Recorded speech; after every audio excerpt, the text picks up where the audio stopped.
আমার নবীজি জীবনে দুটো জায়গায় সবচেয়ে বেশি মার খেয়েছেন, রক্ত ঝরেছে দুই জায়গায় সবচাইতে বেশি। নাম্বার 1 হলো মক্কি জিন্দেগিতে, সেই সময় তায়েফে গিয়ে মার খেয়েছিলেন। নাম্বার 2 হলো নবীজি উহুদের ময়দানে মার খেয়েছিলেন। দিন প্রতিষ্ঠার সংগ্রাম করতে গিয়ে দান্দান মোবারক তিনি হারিয়ে ফেলেছেন। মাথার ভিতরে হেলমেটের লোহা চিকন ফলা ঢুকে পড়েছিল। উহুদের ময়দানে তার শরীর থেকে প্রচুর রক্তক্ষরণ হয়েছিল। তায়েফের ময়দানে কালিমার দাওয়াত দিতে গেছেন। তায়েফবাসী রাসূলকে না চিনতে পেরে, বুঝতে পেরে পাথর মেরে রাসূলকে রক্তাক্ত করে ফেলেছিল। নবীজি মুখ থুবড়ে জমিনে পড়ে গেলেন। সেই জায়গা থেকে কোনো মতো প্রাণে বেঁচে সেই জায়গা থেকে একটা দৌড় মারলেন। 3টা দিন 3টা রাত না খাওয়া আমার বিশ্ব নবী মক্কার দিকে ফিরে আসবেন। প্রচন্ড ক্ষুধার্ত, আর পারলেন না। 3টা দিন 3টা রাত না খাওয়া, মাথা চক্কর মেরে পড়ে গেলেন।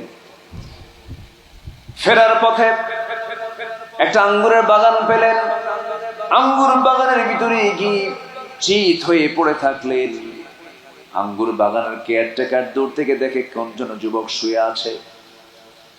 কাছাকাছি এসে দেখে এত সুন্দর চেহারার মানুষ জীবনে দেখি নাই।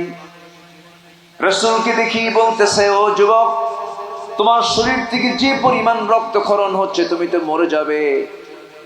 এই কথা চিন্তা করে ওই কেয়ারটেকারের মধ্যে একটা মোহাব্বত জেগে উঠলো, মায়া কাজ করলো, দয়া কাজ করলো।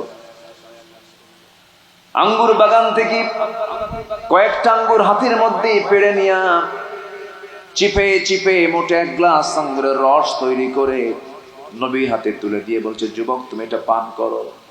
নবীজির হাত কাঁপতেছে। 3টা দিন 3টা রাত নবীর খাওয়া নাই। গ্লাসটা হাতের মধ্যে নিলেন, মুস্কি একটা হাসি মেরে 3 ঢোকে 3 আঙ্গুরের রসটা পান করলেন।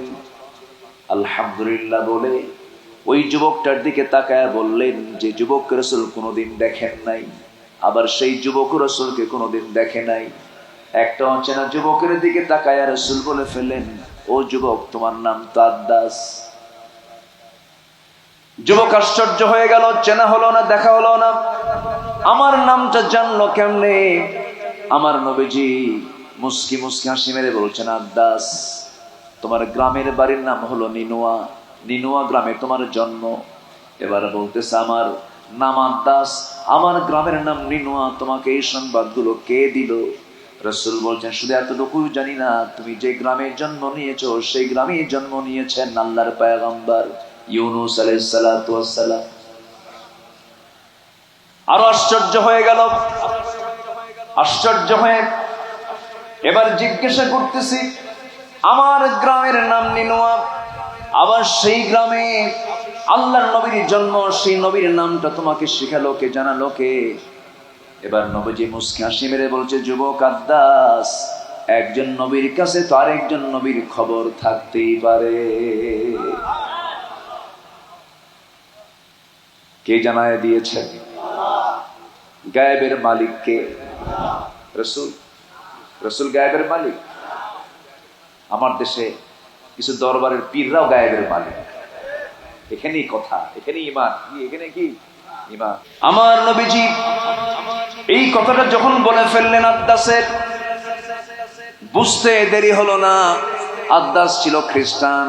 খ্রিস্টানি কায়দায় সিরাত ইবনে হিশামের মধ্যে এসেছে, আদ্দাস করলো খ্রিস্টানি কায়দায় 2টা হাত নিয়ে সোজা নবীর 2 কদমে লাগায়া দিল।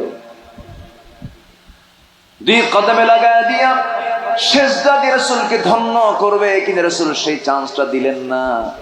আমার নবীজি চট করে সরে দাঁড়ালেন, 2টা হাত শক্ত করে ধরে যুবককে সোজা টেনে তুলে ধরে বুকের সঙ্গে বুক লাগায়া দিলেন।